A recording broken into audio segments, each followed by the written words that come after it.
and welcome. I'm your host, Cherie Best. You're listening to the Just Love Them podcast. Join me on a journey to understand and find peace with those we love who've left their faith. As people share their experiences, their thoughts, and their takeaways on this podcast, listen for what resonates for you and take from these episodes what will help you in your life and for your situation. Today, I am so happy to have with me Sierra Mendonca. Sierra grew up in Utah and moved around quite a bit. So she's lived all over the state, but she's always been in Utah. She was born and raised LDS. She got married in the temple and went to BYU's marketing program. However, at this point in time, she is no longer a part of the church and nor is she married. Unlike most, she does not necessarily have feelings of bitterness or hatred toward the church like so many that she knows who has left. She also has a branding and web design studio called Sierra Creative. Sierra, thank you for joining me today. I'm so happy you're here. Thank you. I'm so excited to be here. It's really an honor to have you and very vulnerable of you to be willing to come on and talk to me about some things that might help my listeners.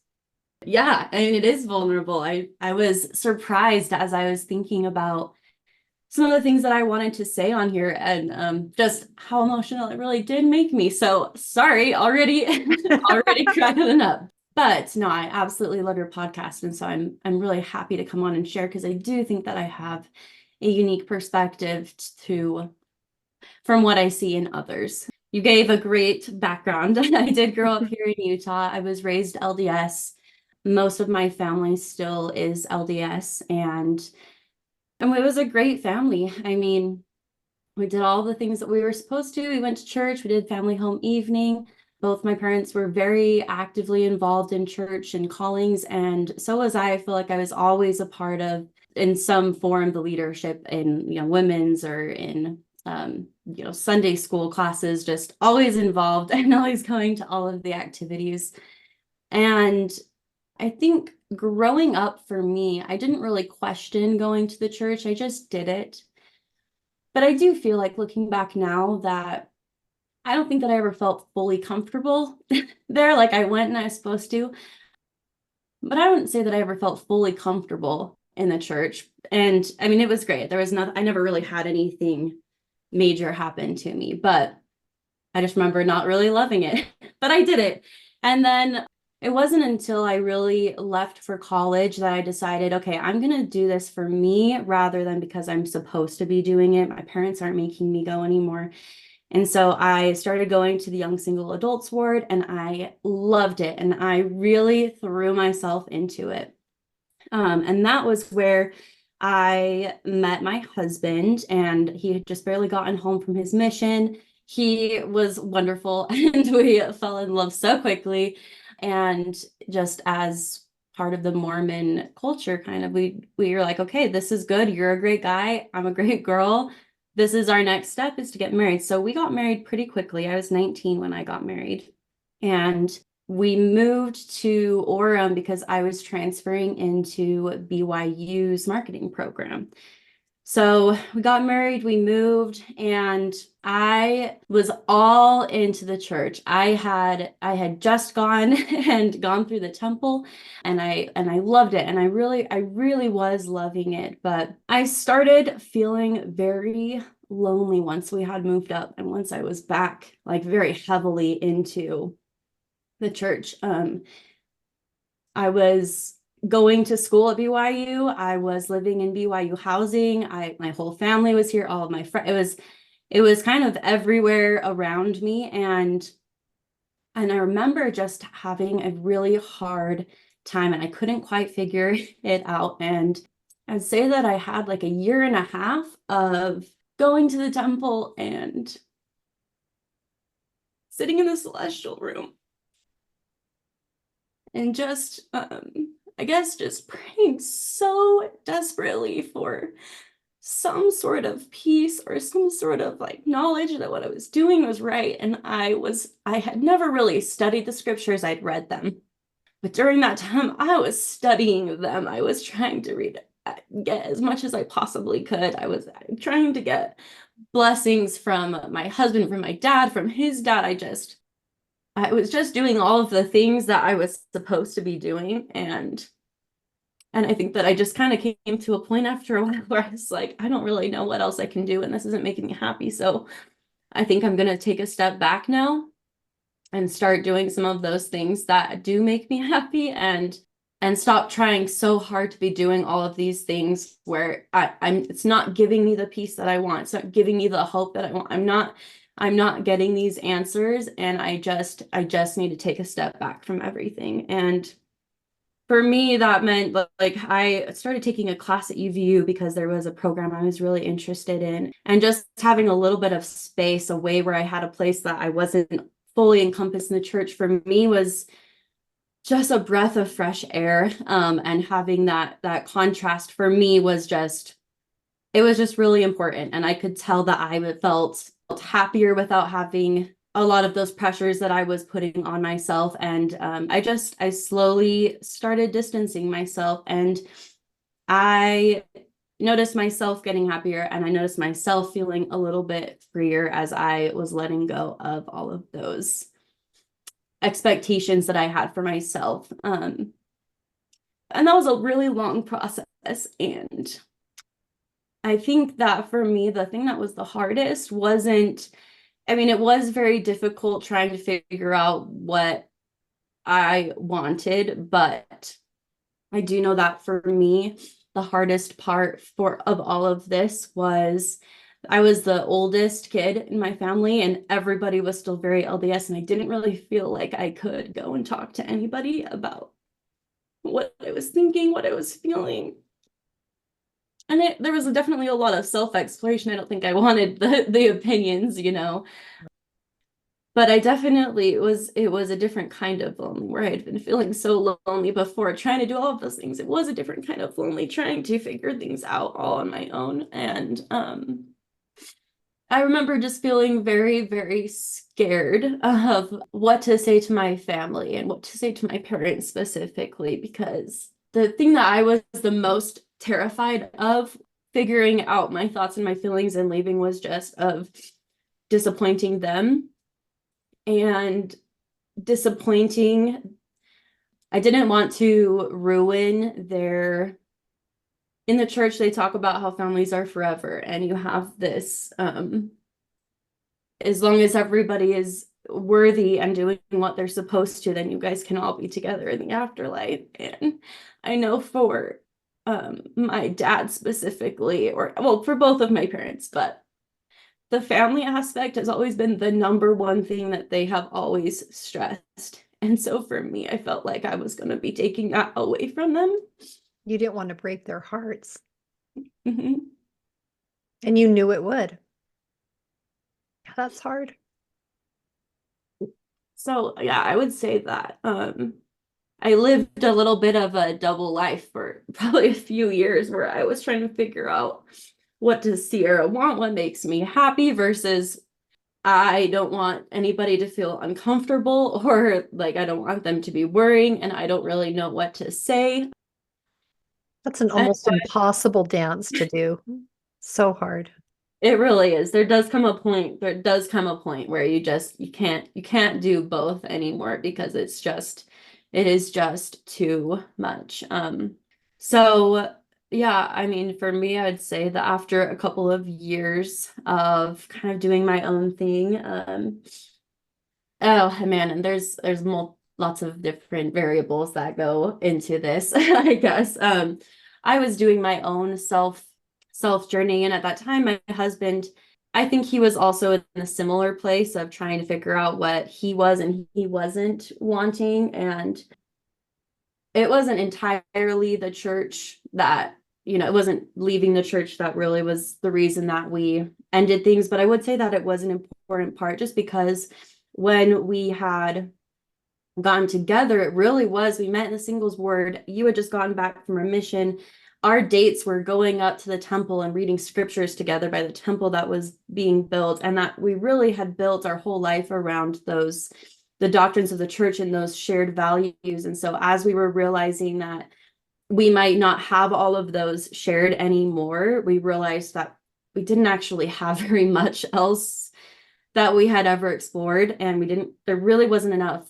There wasn't very much that we had in common, and our long-term goals really did not get along. And so it was after I'd say probably a year or so or 2 years that we officially decided to end things, and I went on a trip with my family, and I did share a little bit about that with them about, that we were probably going to be getting divorced. But I just remember feeling so conflicted and I don't know, tumultuous is the word that is coming to mind. I just remember that whole trip just feeling so torn, feeling like I didn't know what to say. There was so much that was happening, but I didn't know, like, I wanted to talk about it, but I didn't know how to talk about it. And so I tried not to say anything, but I was very sad that whole trip, and my family definitely noticed. And I remember when we were driving home, my mom and I were just we have a big family, so we had a camper and then we had a car that was in the front. And so all of my siblings were in the car, and it was just me and my mom that were in the camper. And we had a 12-hour drive home, and the whole time my heart was just pumping, and I knew that I needed to say something, but I just couldn't. And it wasn't until we turned onto our street and I could see our house that I was just, I need to tell her everything that I'm thinking. And so that's when I really told her, is like, all of this stuff is happening. I really think that we're going to be getting a divorce. And I also need you to know that I'm not really going to church anymore. And I don't think that I'm really interested. And I'm exploring some of these things, but I don't want you to be nervous about me trying. I talked to her, I want you to know that, like, I might go out and get a drink with friends and I might share that, but I don't want you to be nervous because I'm I'm being very careful. I'm not going wild. I'm not going out and partying, but I don't want to be hiding these things from you anymore. I just can't do it. It's just too hard. And I would just rather that you know where I'm at rather than me trying to keep all of these things in. Yeah. And I was so scared for that. But my mom actually handled things so well. I am still so grateful for everything. She just listened, and she just said, "You know what? I get it." She's like, "There was a time in my life too where I was questioning things, and I left for a little bit, and then I came back, and I get it." And I think that in that moment of where I was sharing her that she was thinking maybe this is just a little break, and there's a lot going on, and I think that she was thinking of, she'll come back and it'll be okay. So maybe that helped her in that time period. But I just remember her saying, "It's okay. I understand everything. And I love you. And I want you to know that I love you." Wow. So she handled things so, so, so well. I don't know what she said to my dad.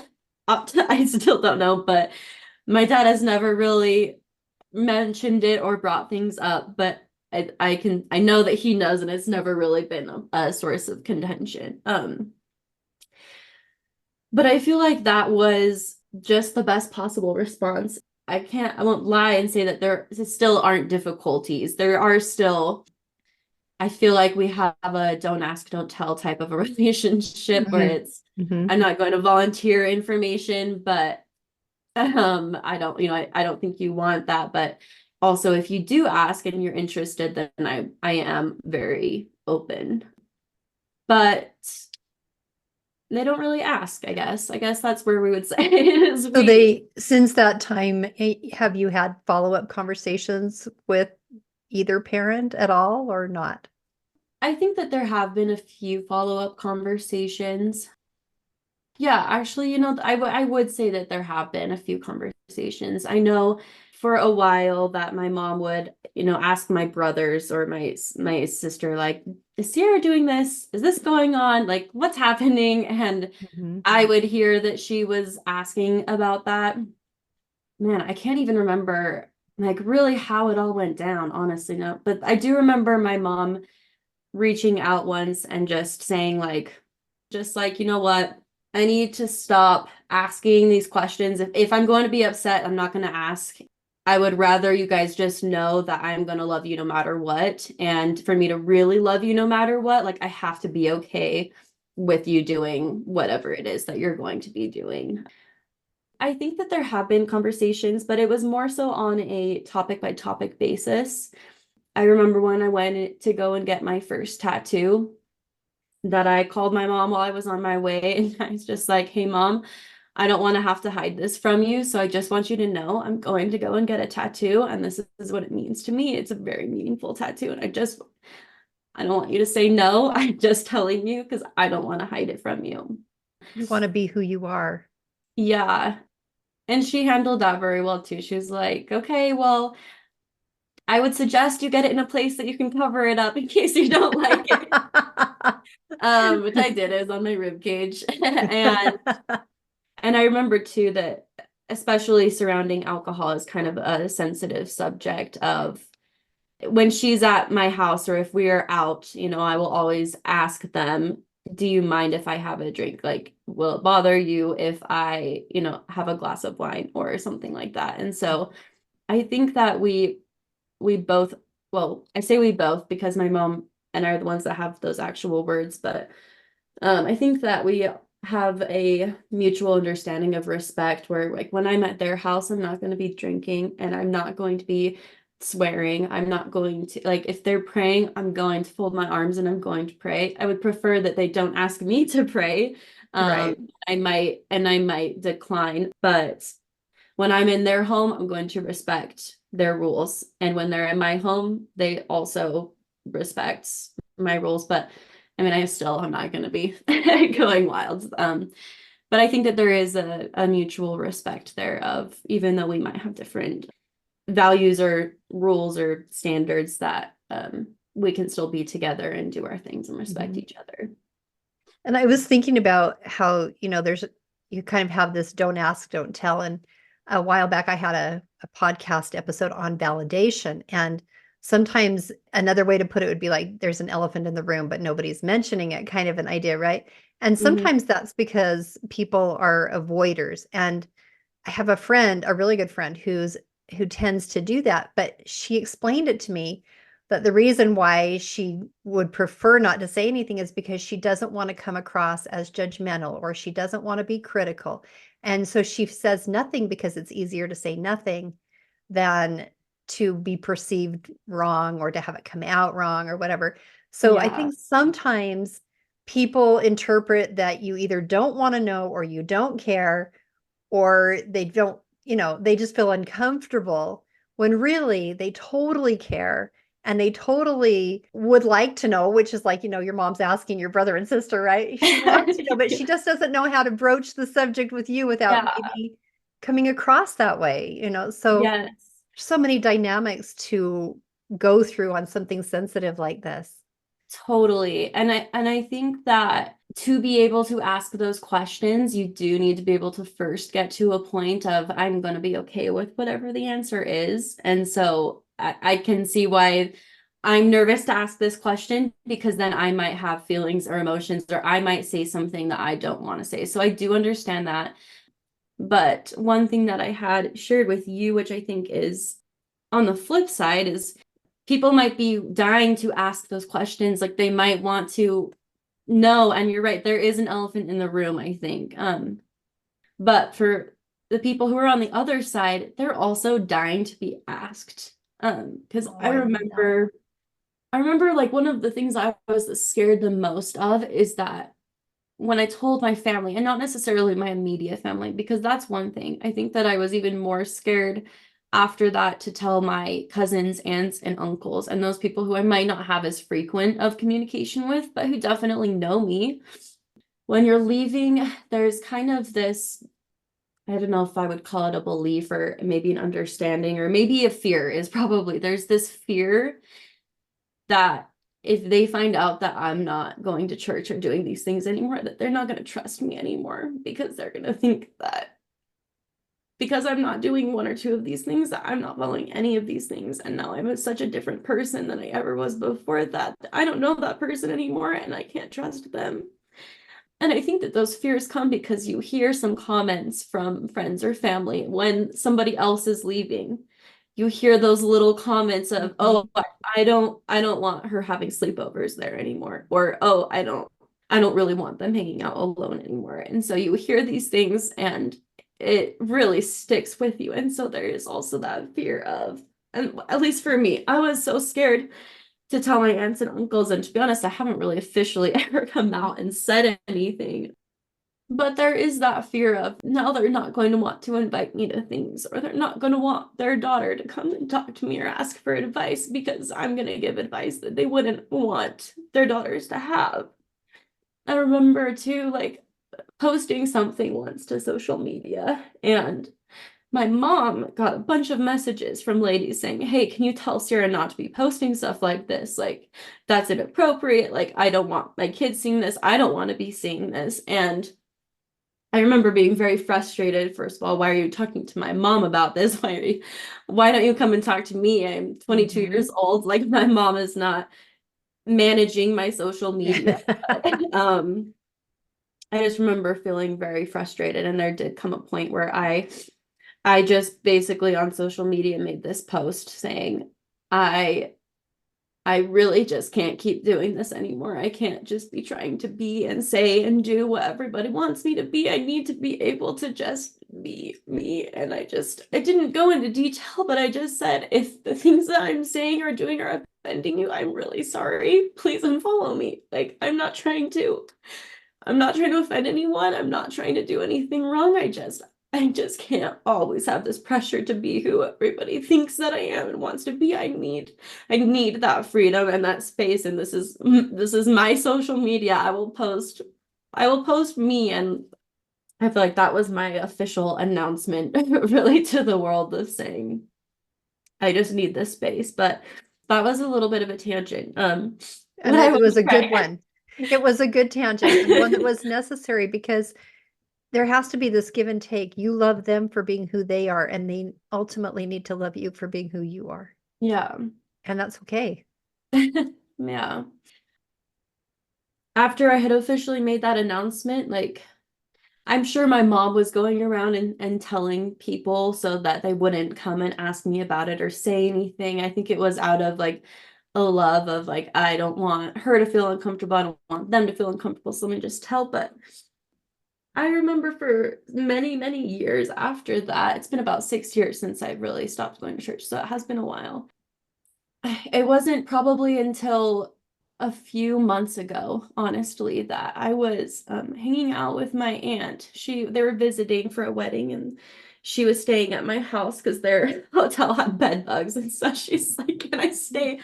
So she came, and my cousin was taking a shower or something, so it was just us that were hanging out.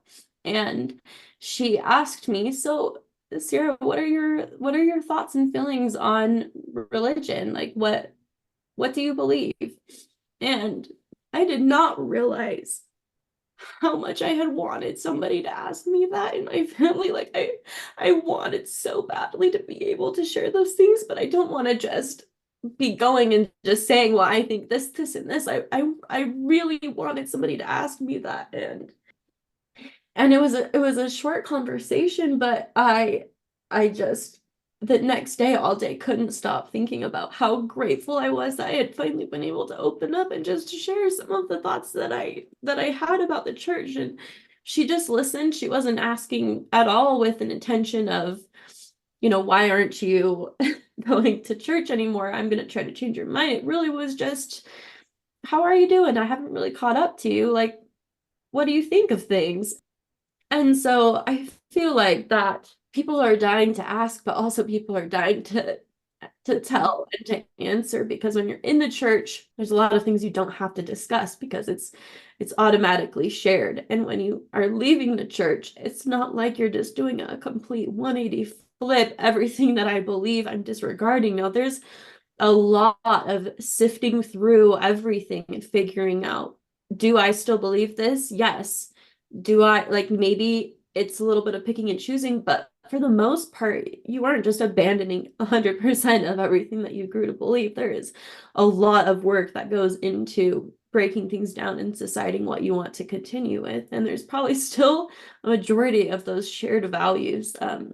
And yeah, I would just say, just ask them where they're at. Just say, well, how are you feeling? Yeah. What do you believe? I love that you're sharing this because as you're saying this, I'm thinking about my children and I'm thinking that I have children that I have not had this conversation with that are probably exactly what you're saying. They're dying to tell me, but I haven't asked. So I'm learning so much by listening to you, and I'm so grateful that you're willing to share this with me. What I'm getting is that asking with no ulterior motive, just Mhm. to understand and love that person better. And then Mhm. ask the question to understand and let them talk.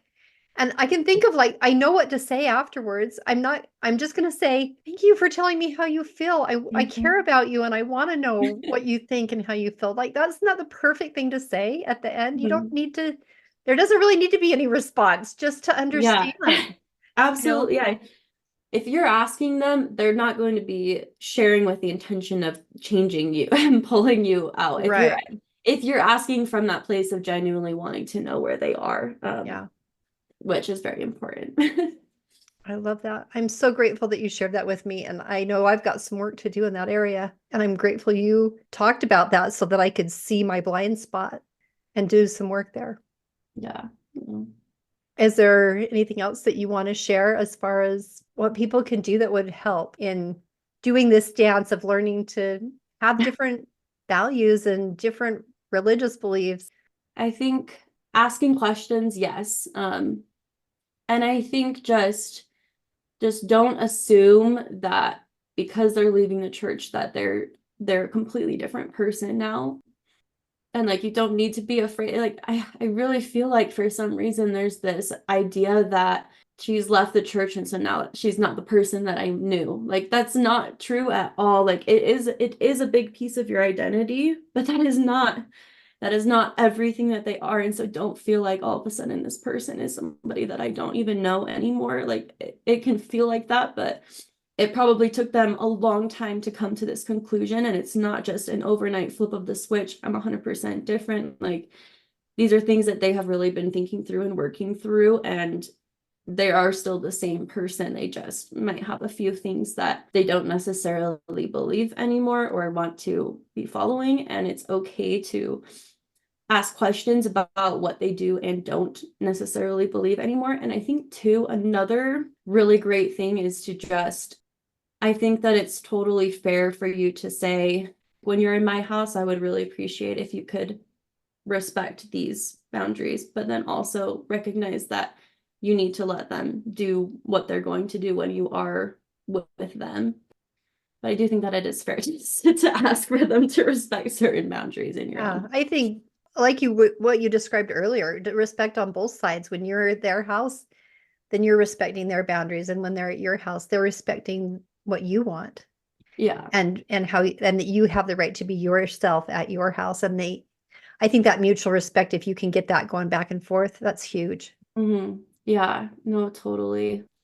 And if you get to a place where you are able to say, hey, I don't mind if you do this, like you are okay to do this. I know that was really huge. Like when my mom finally was like, Sierra, you don't need to ask me if you can drink in your own home or if you don't need to ask me that I totally accept you. That is totally fine. You aren't making me uncomfortable. It is okay. I think that is for me was a major, major, major step for me feeling more comfortable to be around, I guess, Yeah, and and just be being, yourself. yeah, Yeah.